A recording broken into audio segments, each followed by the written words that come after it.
নমস্কার বন্ধুরা, art and life of Sudeshna চ্যানেলে সকলকে স্বাগত। আমরা কয়েকটা সপ্তাহব্যাপী সুভাষ ফিরেছিলেন বইটি থেকে আমি পাঠ করে শোনাচ্ছি, আপনারা শুনছেন। চারিদিকে খুব বাজে একটা পরিস্থিতি শুরু হয়েছে। ঘৃণা লাগে, লজ্জা করে। যে মানুষটা সারা জীবন নিজের দিয়ে দিলেন দেশকে স্বাধীন করবার জন্য, তাকে গুন্ডা বলে গালাগালি দেওয়া হচ্ছে। না, নিতে পারছি না, সরি। আজ আমরা 10ম পর্বে চলে এসেছি। নেতাজি সুভাষচন্দ্রের অন্তর্ধান রহস্য বিষয়ে আমার অত্যন্ত নির্ভরতার জায়গা কেশব ভট্টাচার্য। হ্যাঁ, লিখছেন কুণাল বোস, জার্নালিস্ট কুণাল বোস। বইয়ের নাম সুভাষ ফিরেছিলেন। আজ আমরা 10ম পর্ব শুনছি। কেশব ভট্টাচার্য আমার অত্যন্ত প্রিয় মানুষ। তার কাছে গেলে বহু ইতিহাস, বহু ভুলে যাওয়া অতীতের গল্প শোনা যায়, জানা যায় না বলা সময়ের অলিখিত বহু কাহিনী। তাই জীবনের বিভিন্ন কোলাহল হট্টগোল থেকে মাঝে মধ্যেই নেতাজি বিষয়ে আলোচনার জন্য চলে যাই কেশব তার বাড়িতে। সে বাড়িতে এক অসামান্য আপ্যায়নের সঙ্গে সঙ্গে কেশবদার সঙ্গে কথা বলা বাড়তি পাওনা। এবার ছুটে গিয়েছিলাম নেতাজি সুভাষচন্দ্র বিষয়ে মুখার্জি কমিশন এবং তার পরবর্তী ভগবানজি অধ্যায় নিয়ে জানতে। কেশবদা নিজে হাইকোর্টের অ্যাডভোকেট, তারই সঙ্গে নিয়মিত নেতাজি সুভাষচন্দ্র বসুর বিষয়ে গবেষণা করেন। মুখার্জি কমিশন চলার সময় তিনি সেখানে গুরুত্বপূর্ণ ভূমিকা পালন করেছিলেন। তাই একমাত্র কেশব ভট্টাচার্যই পারবেন আমার মনের বহু অন্ধকারতম স্থানে আলো প্রদান করতে। কেশবদাকে প্রথম প্রশ্ন করেছিলাম, মুখার্জি কমিশন কিভাবে গঠিত হয়েছিল? কেশবদার মুখার্জি কমিশনের সঙ্গে জড়িয়ে পড়া কিভাবে সম্ভব হলো? স্বভাবরসিক কেশব ভট্টাচার্য বিন্দুমাত্র চিন্তা না করেই বলে চললেন তার জীবনের সেই মুখার্জি কমিশনের সঙ্গে জড়িয়ে পড়ার গল্প।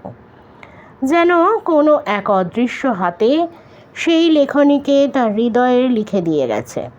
সব সময় সেই কথাগুলি বলতে তার খুব ভালো লাগে। কেশবদা বলতে শুরু করলেন, সালটা 1999, দিনটা ছিল 14ই মে। সেই দিন নোটিফিকেশন বেরিয়েছিল মুখার্জি কমিশন বসছে, নেতাজির তদন্ত কমিশন গঠিত হবে। এর আগে 2টি কমিশন হয়েছিল, একটি শাহনওয়াজ কমিটি, অন্যটি খোসলা কমিশন। আমি তখন সারা ভারত ফরওয়ার্ড ব্লক করি। ছোট থেকেই নেতাজি সুভাষচন্দ্র সম্পর্কে বিপুল আগ্রহ। তার অন্তর্ধান নিয়ে বহু পড়াশুনো করেছি।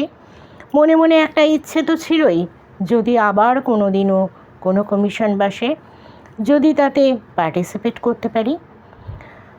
মুখার্জি কমিশন বসার সঙ্গে সঙ্গেই তাই মনে হয়েছিল মুখার্জি কমিশনে যদি থাকতে পারতাম। একদিন অশোকদা ডাকলেন। ফরওয়ার্ড ব্লকের নেতা অশোক ঘোষ আমাকে বললেন, কেশব, তুমি আমাদের পক্ষ থেকে মুখার্জি কমিশনে আমাদের আইনজীবী হিসেবে কাজ করবে। শুনেই আমি যেন আকাশের চাঁদ হাতে পেলাম। মুখার্জি কমিশনে যাকে মাথায় বসানো হয়েছিল সেই জাস্টিস মনোজ মুখার্জি ছিলেন প্রাক্তন সুপ্রিম কোর্টের জাজ। কিন্তু কাজ শুরু করতে তার প্রবলেম হচ্ছিল। তার কারণ তিনি কোনো ঘর পাচ্ছিলেন না। কেন্দ্রীয় সরকারের তরফ থেকে তাকে কোনো নির্দিষ্ট অফিস দেওয়া হচ্ছিল না। যাই হোক, এইভাবেই কমিশন শুরু হলো। আমাদের দলের পক্ষ থেকে অনিল মুখার্জি প্রাক্তন ডেপুটি স্পিকার ছিলেন। তিনি প্রথমে মুখার্জি কমিশন দেখভাল করছিলেন, কিন্তু তার মৃত্যু হওয়ার পর পুরো দায়িত্বটাই আমার ওপর এসে পড়ল। মুখার্জি কমিশনের সঙ্গে যোগাযোগ করলাম, সেখানে কাজকর্ম শুরু করলাম, কিন্তু মুখার্জি কমিশন কাজই তো শুরু করতে পারছে না। তার কারণ তাদের কোনো ঘর নেই। এই সময়ে তৎকালীন পশ্চিমবঙ্গের বামফ্রন্ট সরকারের খাদ্যমন্ত্রী কলিমুদ্দিন শামস ফরওয়ার্ড ব্লকের নেতা ছিলেন। তিনি যোগাযোগ করে বললেন, ফ্রিস্কুল স্ট্রিট অর্থাৎ বর্তমানের মির্জা গালিব স্ট্রিট, সেখানে খাদ্য ভবনের কয়েকটা ঘর তিনি দিতে ইচ্ছুক মুখার্জি কমিশনের কাজের জন্য। মুখার্জি কমিশনে চাইছিল কলকাতাতেই যদি একটি অফিস পাওয়া যায়, কারণ যারা যারা সাক্ষ্য দেবেন তাদের বেশিরভাগই পূর্বাঞ্চলের মানুষ, তাই তাদের কলকাতাতেই জিজ্ঞাসাবাদ করলে সুবিধে হয়। কলিমুদ্দিন শামসের প্রস্তাব লুফে নিয়েছিলেন জাস্টিস মনোজ মুখার্জি। খাদ্য ভবনের কয়েকটি ঘর পরিষ্কার করে উপযুক্ত করা হলো কাজের জন্যে। তারপরে শুরু হলো পুরো দমে মুখার্জি কমিশনের কাজ। মুখার্জি কমিশনের সঙ্গে অনেক জায়গায় ঘোরার সুযোগ পেয়েছিলাম। তার মধ্যে জাস্টিস মনোজ মুখার্জি নিজে গিয়েছিলেন ইংল্যান্ডে, আমি সেখানে যাইনি। তবে সোভিয়েত রাশিয়া, সাইবেরিয়া, তাইওয়ান এইসব জায়গাগুলো গিয়েছিলাম। মুখার্জি কমিশন জাপানেও গিয়েছিল, আমার জাপান যাওয়া হয়ে ওঠেনি। এর আগের শাহনওয়াজ কমিটি ও খোসলা কমিশন কোনো জায়গায় যায়নি, কোনো স্পট ভিজিট করেনি, কোনো রকম রেকি তারা কোনো জায়গায় করেনি। এই প্রথম নেতাজি অন্তর্ধানের উপর গঠিত কোনো কমিশন, মুখার্জি কমিশন, সরেজমিনে তদন্ত করল সেই সব জায়গাগুলোতে গিয়ে। সব থেকে গুরুত্বপূর্ণ ঘটনাটি ঘটেছিল তাইওয়ানে গিয়ে। 1945 সালের 18ই আগস্ট যে সোকলড বিমান দুর্ঘটনার কথা বলা হচ্ছে, আমরা সেই তাইপেই এয়ারপোর্টে গিয়ে সেখানকার সমস্ত ওয়েদার রিপোর্ট থেকে শুরু করে প্লেন ওঠানামার সময় পর্যন্ত দেখেছিলাম। তারপরে আমরা ক্রেমেটোরিয়ামে গেলাম। ক্রেমেটোরিয়ামের নিয়ম হচ্ছে যে মাসে যাদের ক্রেমেশন হয় সমস্ত ডেথ সার্টিফিকেটগুলো সেখানে গুরুত্ব সহকারে, যত্ন সহকারে রাখা থাকে। আমরা 1945 সালের 18ই আগস্ট, ঠিক তার আগের এক মাস ও ঠিক তার পরের এক মাস, অর্থাৎ যে মাসে বিমান দুর্ঘটনা ঘটছে বলে দাবি করা হয়েছে তার আগের এক মাস ও পরের এক মাসের সমস্ত সার্টিফিকেটগুলো খুঁটিয়ে দেখতে শুরু করলাম। আশ্চর্যজনকভাবে দিনের পর দিন আমি যখন জাস্টিস মুখার্জির পাশে বসে প্রতিটি ডেথ সার্টিফিকেট খুঁটিয়ে খুঁটিয়ে দেখেছি, আমরা হতবাক হয়ে গিয়েছিলাম।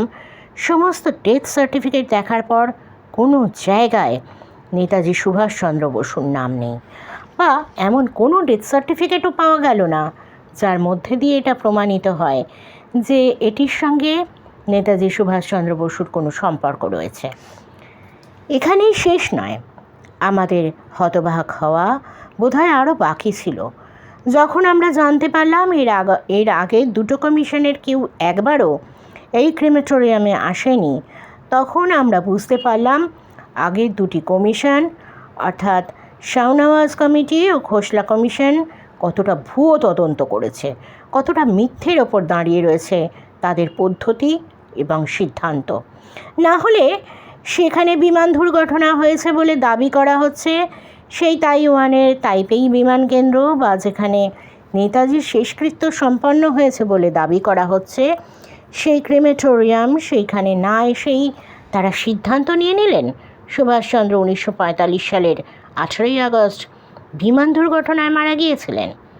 অথচ মুখার্জি কমিশন যখন প্রথমবার সেখানে গিয়ে পৌঁছলো তখনই প্রমাণিত হলো 1945 সালের 18ই আগস্ট বা তার আগে পরে কোনো বিমান দুর্ঘটনায় নিহত ব্যক্তির শেষকৃত্য এই ক্রেমেটোরিয়ামে সম্পন্নই হয়নি।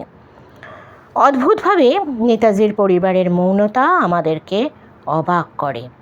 আগে তো নেতাজির পরিবারের এক অংশ তাকে মৃত প্রমাণ করার জন্য, তার বিমান দুর্ঘটনার মৃত্যু প্রমাণ করার জন্য, চিতাভস্ম প্রমাণ করার জন্য সরব ছিল।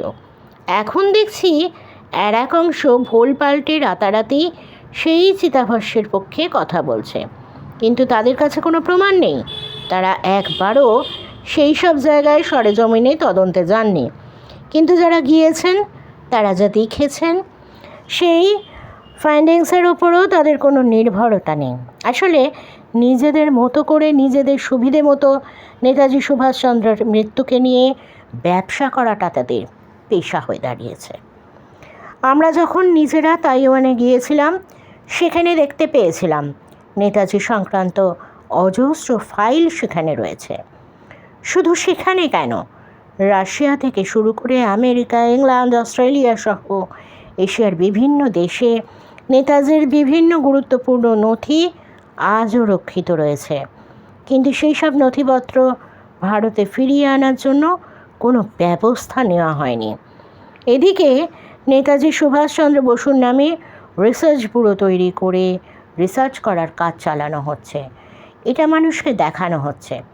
যদি রিসার্চের কাজই চলবে, তাহলে সেই সব গুরুত্বপূর্ণ নথিপত্র কেন ফিরিয়ে আনা হলো না? আমরা যখন সোভিয়েত রাশিয়া গিয়েছিলাম, আমরা দেখতে পেয়েছিলাম সেখানে সাইবেরিয়ার বিখ্যাত শহর ওমাস্কে আজাদ হিন্দ ফৌজের একটি বিদেশ দপ্তর ছিল। এদিকে কোনো ইতিহাসবিদ বা ইতিহাস বলা হয় না যে সোভিয়েত রাশিয়া আজাদ হিন্দ সরকারকে স্বীকৃতি দিয়েছিল। 1943 সালের 21শে অক্টোবর নেতাজি প্রতিষ্ঠিত আজাদ হিন্দ সরকারকে যে 11টি দেশ স্বীকৃতি দেয়, তার মধ্যে সোভিয়েত রাশিয়াও ছিল। আমার লেখা বই চক্রব্যূহে নেতাজি গ্রন্থে আমি সেই গুরুত্বপূর্ণ নথিপত্র তুলে ধরেছি। আমরা ওমাস্কে গিয়ে আজাদ হিন্দ সরকারের বিদেশ দপ্তর দেখতে পেয়েছিলাম। যদি কোনো দেশ কোনো সরকারের বিদেশ দপ্তর থাকে, তাহলে বুঝতে হবে সেই দেশের সেই সরকারের একটি সম্পর্ক ছিল। সোভিয়েত রাশিয়া যদি আজাদ হিন্দ সরকারের স্বীকৃতি না দিত, তাহলে কখনোই সাইবেরিয়ার গুরুত্বপূর্ণ বিখ্যাত শহর ওমাস্কে আজাদ হিন্দের বিদেশ দপ্তর থাকতো না। কিন্তু এদিকে ওই কথাটি দীর্ঘদিন আমরা জানতেই পারিনি। এই নথিপত্র আমাদের কাছে আজও নেই। সরকারের কথা ছেড়েই দিন, নেতাজির নামে চলা রিসার্চ ব্যুরো পর্যন্ত সারা পৃথিবীতে ছড়িয়ে ছিটিয়ে থাকা নেতাজির তথ্য সম্বলিত সেই সব গুরুত্বপূর্ণ ফাইল ভারতে ফিরিয়ে আনার কোনো চেষ্টা আজও করেনি। সোভিয়েত রাশিয়া সাইবেরিয়ার ওমস্ক শহরে যাওয়ার পর আমরা খোঁজ খবর নিতে শুরু করলাম। জাস্টিস মুখার্জির হাতে সময় কম ছিল। তিনি অনেক চেষ্টা করেছিলেন রাশিয়ার গোয়েন্দা সংস্থা কেজিবির গোপন ফাইলগুলি দেখার, কিন্তু সেরকম কোনো সাহায্য করা হয়নি। আমরা বুঝতে পারছিলাম ভারত সরকার চাইছে না আমরা রাশিয়ায় গিয়ে কাজ করি। আন্তর্জাতিক বিভিন্ন গুরুত্বপূর্ণ তথ্য সম্বলিত ফাইল যদি দেখতে হয়, বিশেষ করে গোয়েন্দা দপ্তরের ফাইল, তবে ভারত সরকারের গুরুত্বপূর্ণ সাহায্য প্রয়োজন। কিন্তু অবাক করার মতো বিষয়, নেতাজির মতো জাতীয় নায়কের ভারত সরকারে তার দেশের সরকার বারবার বিশ্বাসঘাতকতা করেছে। এই ক্ষেত্রে প্রত্যক্ষভাবে আমি তার সাক্ষী ছিলাম। মুখার্জি কমিশনকে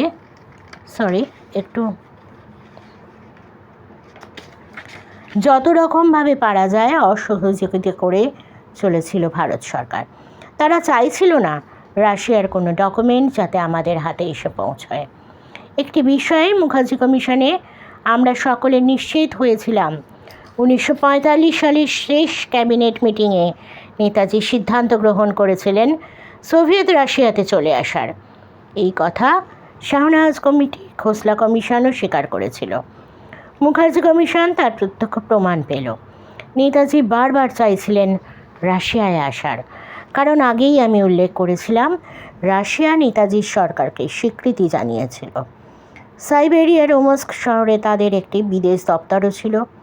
সুতরাং আজাদ হিন্দ সরকারের রাষ্ট্রনায়ক সুভাষচন্দ্র যে সোভিয়েত রাশিয়ায় এলে প্রত্যাখ্যাত হবেন না, এই বিশ্বাস নেতাজির ছিল। তাই আমরা বুঝতে পেরেছিলাম সোভিয়েত রাশিয়ায় গেলে অনেক গুরুত্বপূর্ণ তথ্য আমরা হাতে পাব, কিন্তু সেসব আমরা কিছুই পেলাম না। কিন্তু বেশ কিছু তথ্য আমাদের হাতে এলো, কিছু চিঠিপত্র হাতে এলো, যার ফলে বোঝা যাচ্ছিল নেতাজি ডেফিনেটলি সোভিয়েত রাশিয়াতেই এসেছিলেন। কিন্তু প্রত্যক্ষ প্রমাণ এবং সেখানকার কেজিবির ফাইলগুলি হাতে না পাওয়ায় আমরা কিছু প্রমাণ করতে পারলাম না। তবে জাস্টিস মনোজ মুখার্জি অনেক চেষ্টা করেছিলেন এই বিষয়ে, সন্দেহ নেই, কিন্তু কিছুই করা গেল না। বিশেষ করে একটি জ্বলন্ত প্রমাণ আমাদের সামনে এসেছিল যখন ভারত ও পাকিস্তানের মধ্যে 1966 সালে তাশখান্ত চুক্তি স্বাক্ষরিত হচ্ছিল। সেই সময় সুভাষচন্দ্র বসু নামক এক ব্যক্তি সোভিয়েতের বেতার কেন্দ্র থেকে বক্তৃতা দেন। তুমি জানবে, এরকম গুরুত্বপূর্ণ চুক্তি যখন স্বাক্ষরিত হয়, তখন সেখানে মাছি গলবার পর্যন্ত সুযোগ থাকে না। দুই দেশের কারা কারা আসছে তা সরকারের কাছে সম্পূর্ণ তথ্য থাকবে। আর সোভিয়েত রাশিয়ার মতো দেশ, তাদের সেখানে যদি কোনো স্কলার আসে বা ভারতীয় ছাত্র আসে, তবে তারা সেই তথ্য অবশ্যই যত্ন সহকারে রাখবে। আমরা দেখতে পেলাম সুভাষচন্দ্র বসু নামক কেউ একজন এসেছিল। কে তিনি?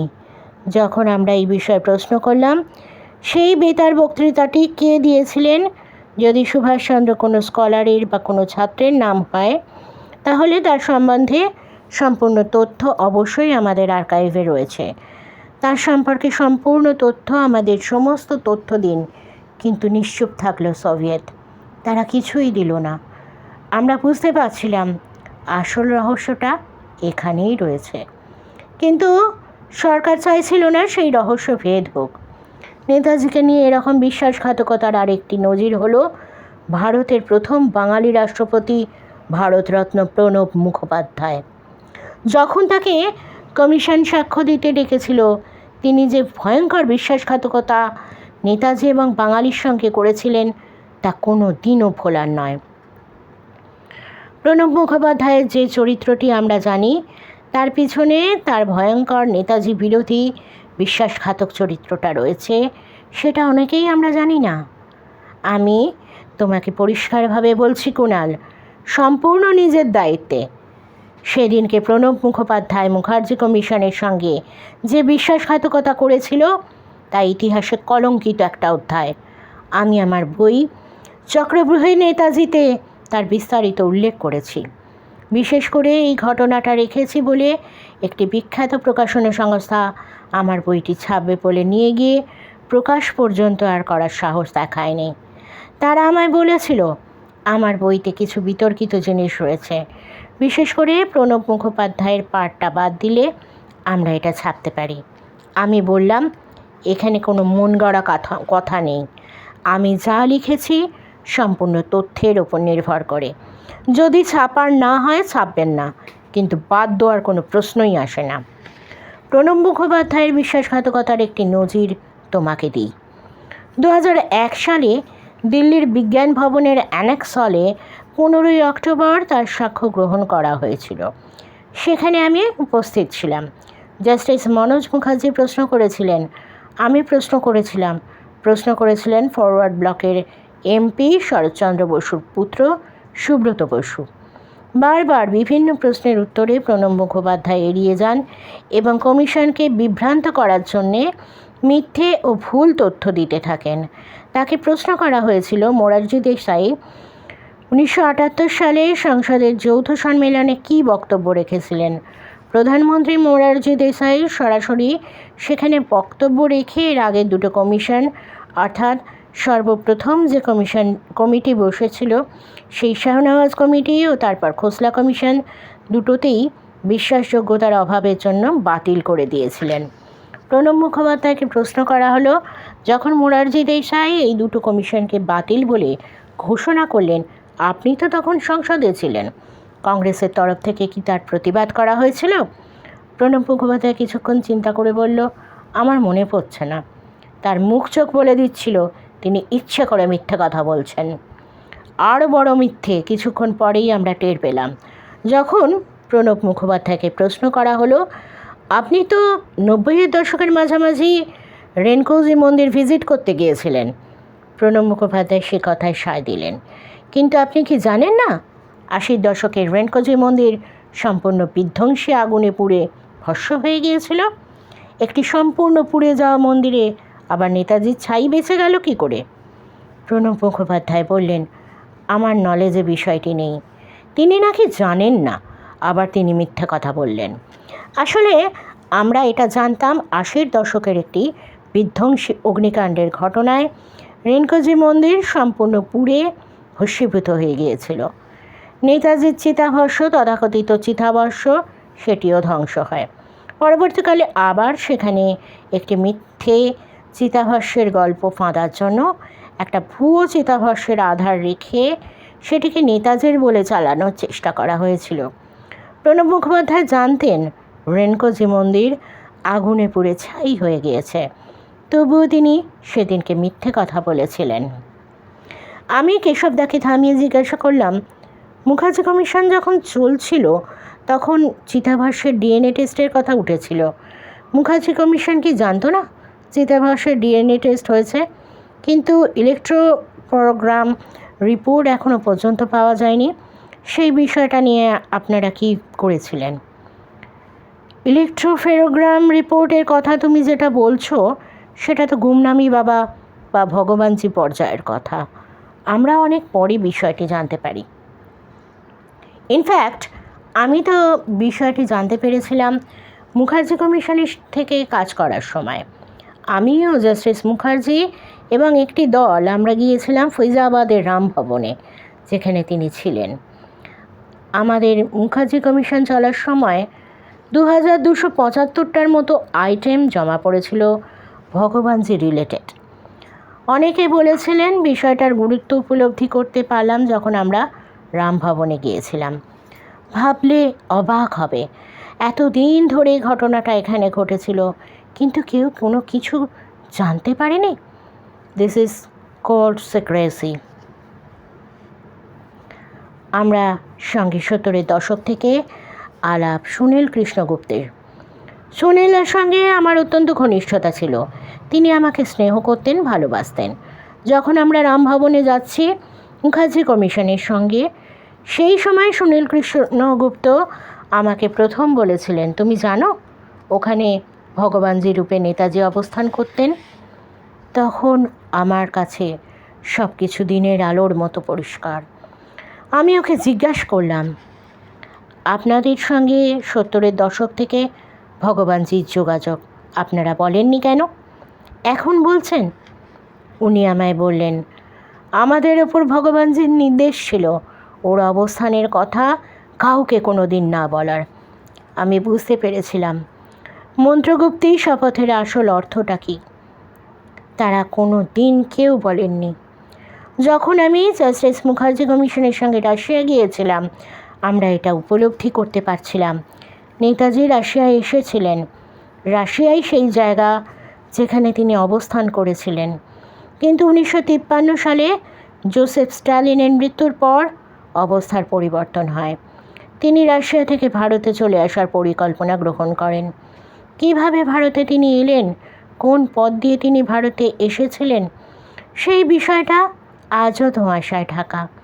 তার কারণ সরকার কোনো সাহায্য করেনি বিভিন্ন জায়গা থেকে গুরুত্বপূর্ণ ডকুমেন্ট তুলে আনার। যদি সরকারি সাহায্য আমরা পেতাম তাহলে সেটাও দিনের আলোর মতো পরিষ্কার করে দিতে পারতাম, কিন্তু সেই সাহায্য পেলাম না। বরং আমরা যাতে কাজ করতে না পারি, মুখার্জি কমিশন যাতে আর বেশি দিন স্থায়ী হতে না পারে, সেই পরিকল্পনা করা হলো, সেই ষড়যন্ত্র করা হলো। সেই ষড়যন্ত্রের শিকার হতে হয়েছিল মুখার্জি কমিশনকে। যাই হোক, ভগবানজি বা গুমনামি বাবা রূপে যখন নেতাজি ভারতে এসেছিলেন, সেই সময় বিভিন্ন জায়গায় তিনি থেকেছেন। তিনি অযোধ্যায় থেকেছেন, তিনি ফৈজাবাদে থেকেছেন, তিনি বস্তি অঞ্চলে থেকেছেন। কোনো জায়গাতেই দীর্ঘদিন থাকতেন না, হয়তো এই কারণেই যে ওর গতিবিধি যেন প্রচারিত হয়ে না পড়ে। তার সঙ্গে খুব কঠিন সিক্রেসি মেনটেইন করা হতো। সেখানে গেলে বুঝবে সেখানকার মানুষ বিষয়টিকে বহুদিন অবধি গোপন করে রেখেছিলেন। জাস্টিস মুখার্জি সেই প্যাটার্নটা লক্ষ্য করেছিলেন যে সব জায়গাতেই কীভাবে গোপনীয়তা অবলম্বন করা হতো এবং প্রতিটা জায়গায় যেখানে যেখানে ভগবানজি থেকেছেন, উত্তরপ্রদেশে সেই জায়গাতে একই রকম স্টাইলে প্রতিটা অঞ্চলে থাকার আগে সেই জায়গাটাকে ভালো করে রেকি করে দেখে নেওয়া হতো তার অবস্থানের উপযুক্ত কিনা। যদি উপযুক্ত না হয় তাহলে সেই জায়গাটাকে উপযুক্ত বানিয়ে নেওয়ার চেষ্টা করা হতো। ফৈজাবাদের রামভবনে যখন আমরা যাই, সেখানে একদিকে মিলিটারি ক্যান্টনমেন্ট আছে আর একদিকে সরকারি কার্যালয়। তার মাঝখানে জায়গাটা, বুঝতেই পারছো, সরকারি মহল খুব ভালো করেই তার অবস্থান সম্পর্কে জানত, কিন্তু তারা তাকে ভয় পেত। ভয়টা স্বাভাবিক। যদি তিনি বাইরে বেরিয়ে আসেন তাহলে ভারত সরকার খুব একটা সুবিধের জায়গায় থাকতো না। সরকারের এই ভয়টা চিরকাল ছিল, তাই কোনো দিনও ওকে বিশেষ বিরক্ত করেননি। আর উনিও সময়ের সরকারের কাজে হস্তক্ষেপ করতেন না, নীরবে নিভৃতে অবস্থান করতেন। নেতাজি কীভাবে সোভিয়েত রাশিয়া থেকে ভারতে এলেন, কীভাবেই বা উত্তরপ্রদেশের বিভিন্ন অঞ্চলে থাকতে শুরু করলেন, এই বিষয়টি নিয়ে বহু মানুষের বহু প্রশ্নের সম্মুখীন কমিশন চলাকালেও আমাদের হতে হয়েছে।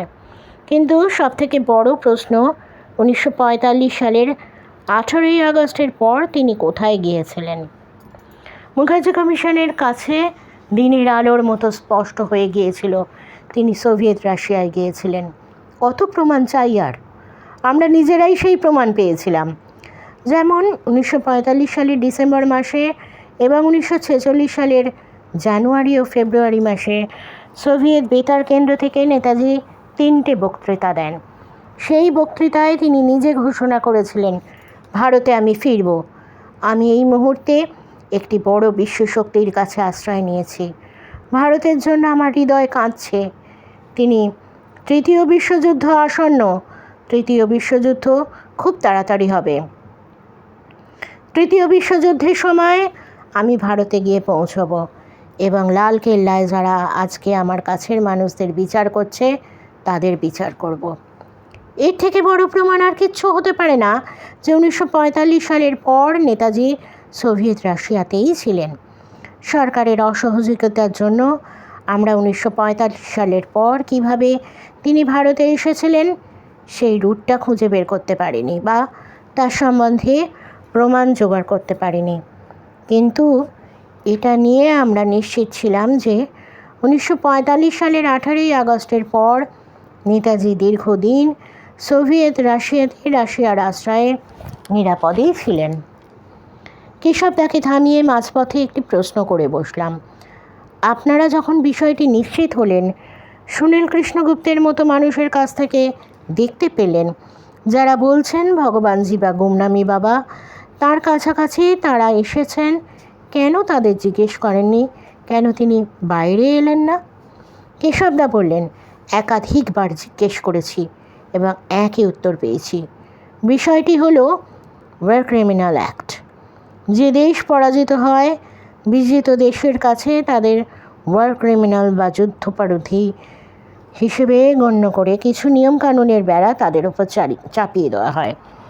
আর ভারতের স্বাধীনতা যখন এসেছিল, সো কল্ড যে স্বাধীনতা আমরা বলি, তা এসেছিল অনেক বাধ্যবাধকতার মধ্যে দিয়ে। তার মধ্যে একটি ছিল সুভাষচন্দ্র বিষয় চুক্তি, যে চুক্তি আজও আমাদের সামনে আসেনি। গোপন সেই চুক্তির মধ্যে কী ছিল?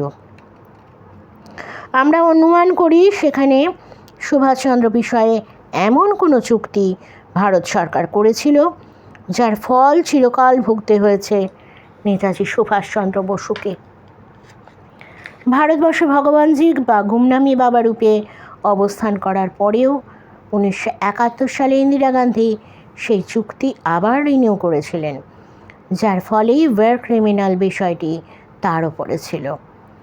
এই বিষয়ে একাধিক চিঠিপত্র কমিশনের কাছে এসেছিল, কিন্তু এই যে বললাম, ভারত সরকারের চূড়ান্ত অসহযোগিতার জন্য সব কিছু আমরা হাতে পাইনি। সরকার কিছু একটা লুকোতে চাইছিল, কিছু একটা চাপা দিতে চাইছিল। পরবর্তীকালে বুঝতে পেরেছি আসলে ভারত স্বাধীন হওয়ার সময়ের কোনো একটা চুক্তি যা বাইরে এলে মানুষের সামনে সরকারের ভাবমূর্তি নষ্ট হতে পারে, সেই বিষয়টি তারা চাপা দিতে চাইছে। আমরা যখন ফৈজাবাদের ইনভেন্টরি লিস্ট থেকে বিভিন্ন জিনিসপত্র দেখছি, সব কিছু যদিও আমরা দেখতে পারিনি, কারণ প্রায় 2200টি জিনিস পাওয়া গিয়েছিল, তবু তার সঙ্গে সঙ্গে কমিশনের জিজ্ঞাসাবাদ করা, যারা সাক্ষ্য দিতে এসেছিলেন তাদের সাক্ষ্য নেওয়ার কাজও চলছিল। সেই সময় আমরা বহু জিনিস খুঁজে পেয়েছিলাম। যেসব জিনিস আমরা দেখতে পারিনি সেগুলো ভালো করে দেখতে পারলে আরও অনেক কিছু খুঁজে পেতাম। তবে যতটুকু আমরা দেখেছিলাম তার মধ্যে আমরা এটা নিশ্চিত হয়েছিলাম, ভগবানজি নেতাজি সুভাষচন্দ্র বসু ছাড়া আর কেউ নন, হতেই পারেন না। কারণ একজন সাধু বাবা, তার ঘরে পাওয়া যাচ্ছে বিভিন্ন দেশের কনস্টিটিউশন, বিভিন্ন দেশের সঙ্গে যোগাযোগ করার চিঠিপত্র, ভারতবর্ষে ছড়িয়ে ছিটিয়ে থাকা নেতাজি সুভাষচন্দ্র বসুর অনুগামীদের চিঠিপত্র, দ্বিতীয় বিশ্বযুদ্ধের সময়কার আজাদ হিন্দ ফৌজের কাগজপত্র থেকে শুরু করে সরকারি বিভিন্ন মহলের সঙ্গে তার যোগাযোগের প্রমাণ, বিভিন্ন বইপত্রে ক্যাপিটাল লেটারে লেখা, নিজের হাতের লেখা লুকোনোর জন্য এমন কমেন্টস যেগুলো দেখে বোঝাই যাচ্ছে একজন সাধুর পক্ষে এরকম কমেন্ট করা সম্ভব নয়। কে তিনি? আমি নিশ্চিত তিনি নেতাজি সুভাষচন্দ্র বসু। অনেকেই নিশ্চিত, কিন্তু তারা বিভিন্ন বাধ্যবাধকতার জন্য মুখ খুলতে পারছেন না। বিষ্ণু সহায় কমিশন যখন বসেছিল ভগবানজি বা গুমনামি বাবাকে নিয়ে, তখন বিষ্ণু সহায় রাতারাতি বলে দিলেন ভগবানজি নেতাজি নন, তিনি নেতাজির একজন ফলোয়ার। আসলে এর পিছনেও সরকারি খেলা ছিল, আসল কাজ তাকেও করতে দেওয়া হয়নি। তবে একটি বিষয়ে লক্ষ্য করার মতো, সেটা ছিল জাস্টিস মুখার্জি যখন 2005 সালের নভেম্বর মাসে কনক্লুশন করলেন, তখন তিনি রাতারাতি বলে দিলেন নেতাজি মৃত। জানতে চাওয়া হয়েছিল নেতাজি জীবিত না মৃত। যদি নেতাজির মৃত্যু হয়ে থাকে তাহলে কিভাবে হয়েছে? বিমান দুর্ঘটনায় নেতাজির মৃত্যু হয়েছে কিনা? রেনকোজি মন্দিরে রাখা চিতাভস্ম নেতাজির কিনা? যদি নেতাজি মৃত হয়ে থাকেন তাহলে নেতাজি কোথায়, কখন, কিভাবে মারা গিয়েছেন? বিমান দুর্ঘটনা যদি মিথ্যে হয়ে থাকে তাহলে তিনি অন্য কোনোভাবে মারা গিয়েছেন কিনা? এই সব প্রশ্নের উত্তরে সবার আগে জাস্টিস মুখার্জি বলে দিলেন নেতাজি মৃত। কিন্তু কিভাবে তার মৃত্যু হয়েছে তার কোনো তথ্য প্রমাণ মুখার্জি কমিশনের কাছে ছিল না। আমি স্ট্রংলি বিষয়টাকে অপোজ করেছিলাম কমিশনে বসেই। যখন মুখার্জি কমিশন ওই একই রিপোর্টে বলছে নেতাজির বিমান দুর্ঘটনায় মৃত্যু হয়নি এবং রেনকোজি মন্দিরে রাখা চিতাভস্মটি নেতাজির নয়, সেই সময়ই আবার মুখার্জি কমিশন প্রথমেই বলে দিচ্ছে নেতাজি মৃত।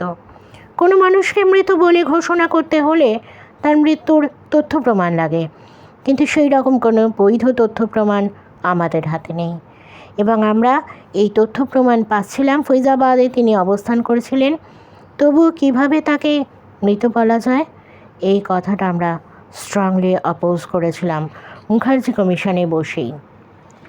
ফৈজাবাদের ভগবানজি বিষয়েও রহস্য রয়েছে। তিনি 1985 সালের পর কোথায় গেলেন?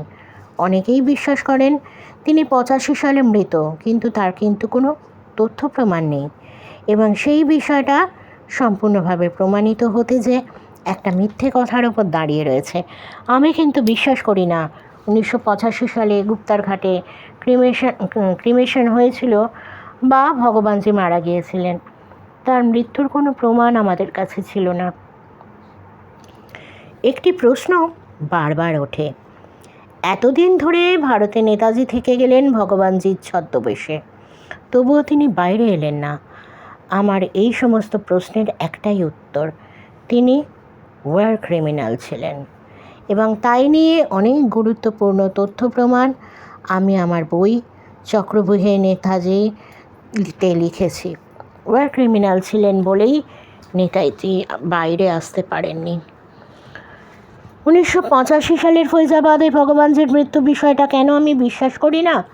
আসলে আমি কিন্তু সায়েন্সের ছাত্র, বিজ্ঞান নিয়ে পড়াশোনা করেছি বলেই ছোট থেকেই কোনো রকম কুসংস্কার বা এই ধর্মীয় বিষয়ে আমি অতটা বুঝতাম না। কিন্তু ফৈজাবাদে যাওয়ার পর আমার জীবনের গতিপথ পরিবর্তিত হয়। আগে চিন্তাভাবনা থেকে আমি সরে আসি। আমি মানুষের জীবনের আধ্যাত্মিক উপাসনা, আধ্যাত্মিক মার্গকে বুঝতে শুরু করেছিলাম। বুঝতে পেরেছিলাম নেতাজি সুভাষচন্দ্র এক আধ্যাত্মিক মার্গে বিচরণ করছিলেন। 1985 সালে ভগবানজির মৃত্যুর যে বিষয়টা সামনে এসেছে, সেখানে কয়েকটি জিনিস লক্ষ্য করে আমার সামনে এটা স্পষ্ট হয় যে 1985 সালে ভগবানজির মৃত্যু হয়নি। এই মৃত্যুটাও একটা মিথ্যে রটনা। তার কারণ তার কোনো ডেথ সার্টিফিকেট নেই। যারা যারা দেখেছেন বলেছেন তারা কেউ মুখ দেখেননি। আর হঠাৎ করে গুপ্তার ঘাটে কেন তার শেষকৃত্য সম্পন্ন হলো? গুপ্তার ঘাট তো শ্মশানভূমি নয়। আর কোনো ডেথ সার্টিফিকেট না থাকা অবস্থায় একজন মানুষকে কিভাবে ক্রিমেট করে দেওয়া যায়, কিভাবে তার শেষকৃত্য সম্পন্ন করা যায়? যারা যারা এসে ভগবানজির মৃত্যুর কথা বলেছিলেন, যারা যারা সাক্ষ্য প্রমাণ দিয়েছিলেন, তারা কিন্তু কেউ মৃত অবস্থায় ভগবানজির মুখ দেখেছেন এই কথাটা বলেননি। আমি কেশবদাকে এখানে একটি প্রশ্ন করে বসলাম, কেশবদা, আপনি বলছেন ভগবানজির মৃত্যু হয়নি, কিন্তু যদি ধরেও নিই তার মৃত্যু হয়নি, বর্তমানে তো তার বয়স 124-25 বছর। 124 বা 125 বছরের কোনো মানুষ যদি বেঁচেও থাকেন, আমি বলছি না বেঁচে থাকতে পারেন না, কিন্তু যদি বেঁচেও থাকেন তাহলে তো কোথাও না কোথাও তার কোনো প্রমাণ থাকবেই। আর অনেকেই তো বলেছেন যে তিনি মারা গিয়েছিলেন, তারা তো সেটা দেখেছেন। যেমন রীতা ব্যানার্জি আমার কাছে বলেছেন যে তার মৃত্যু হয়েছিল এবং সেদিনকে দাঁড়িয়ে সরস্বতী দেবী শুক্লা, মানে ভগবানজি যাকে মাতা জগদম্বে বলে ডাকতেন, তিনি তার মুখের কাপড় সরিয়ে দেওয়ার জন্য সবার কাছে প্রকাশ করে দিতে বলেছিলেন। কিন্তু রীতা ব্যানার্জি বলেছিলেন, কেন আপনি এমন কথা বলছেন? সারা জীবন উনি যেটা রক্ষা করে গিয়েছেন, উনি কাউকে মুখ দেখাননি। মৃত্যুর পর কেন তার কথার অন্যথা হবে? এটা তার প্রতি ওদের দেখানো একটা সম্মান।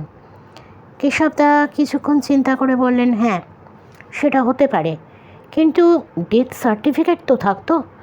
কোনো ডেথ সার্টিফিকেট ছাড়া একজন মানুষকে কিভাবে একটি শ্মশান ভূমিতে শেষকৃত্য সম্পন্ন করা যায়? এবং সেই কারণেই কোনো শ্মশান ভূমিতে তার শেষকৃত্য করা হয়নি। যেটা করা হয়েছিল গুপ্তার ঘাটে। গুপ্তার ঘাট তো শ্মশান ভূমি ছিল না, তবুও সেখানে একটি নাটক করার দরকার ছিল তিনি মৃত প্রমাণ করার জন্যে।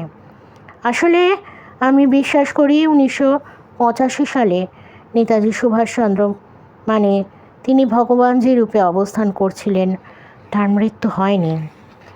নেতাজির চিকিৎসক আর.পি. মিশ্রা তিনি প্রশ্ন তুলেছিলেন, এটা কার ডেড বডি? মুখ দেখানো হচ্ছে না কেন? মুখ দেখানো হচ্ছে না কেন? আসলে বিষয়টা হলো, যে কাজটা নেতাজি 1945 সালের 18ই আগস্ট করেছিলেন, অন্য একটি ঘটনাকে নিজের মৃত্যু সাজিয়ে সেখান থেকে সরে গিয়েছিলেন, 1985 সালেও সেই একই ঘটনা ঘটেছিল। গুপ্তার ঘাটে নেতাজির দেহ দাহ করা হয়নি। আসলে ওটা একটা অন্য মৃতদেহকে দাহ করে দেখানো হয়েছিল ভগবানজি মারা গিয়েছেন। আসলে সেদিন ভগবানজির মৃত্যু হয়নি, এটা নেতাজিরই করা একটা পরিকল্পনা। আজকে অনেকে অনেক কথাই বলতে পারেন, কিন্তু কমিশনের সামনে আমরা ছিলাম। আমাদের সামনে যে সাক্ষ্য প্রমাণ রেকর্ড করা হয়েছিল সেগুলোই আমি ধরব বা সেগুলোকেই বিশ্বাস করব। আমি এখনও জোরের সঙ্গে বলছি, মুখার্জি কমিশনের সামনে কেউ কোনো তথ্য প্রমাণ দেখাতে পারেননি যে ভগবানজি মারা গিয়েছেন, বা কেউ বলেও নি পর্যন্ত যে তিনি মারা গিয়েছেন।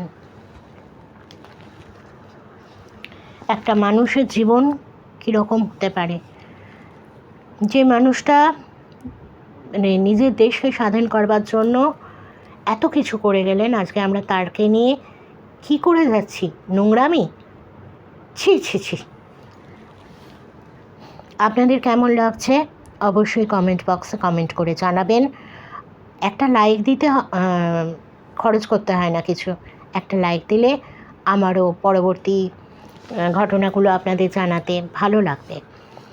আর চ্যানেলটাকে সাবস্ক্রাইব করে আমার সঙ্গে থাকবেন, নোটিফিকেশনের বেল আইকনটা প্রেস করে দেবেন, সব নোটিফিকেশন সবার আগে আপনাদের কাছে চলে আসবে। আর কিছু বলার মতন মনের অবস্থা নেই, যত পড়ছি ততই যেন আত্মগ্লানিতে ভুগছি। এই কোন ভারতবর্ষে রয়েছি আমরা? যাই হোক, আজ এই পর্যন্ত জানিয়ে শুভরাত্রি জানাই। সকলে ভালো থাকবেন, শুনতে থাকুন, সঙ্গে থাকুন। আমি সুদেষ্ণা বিদায় নিচ্ছি। Good night.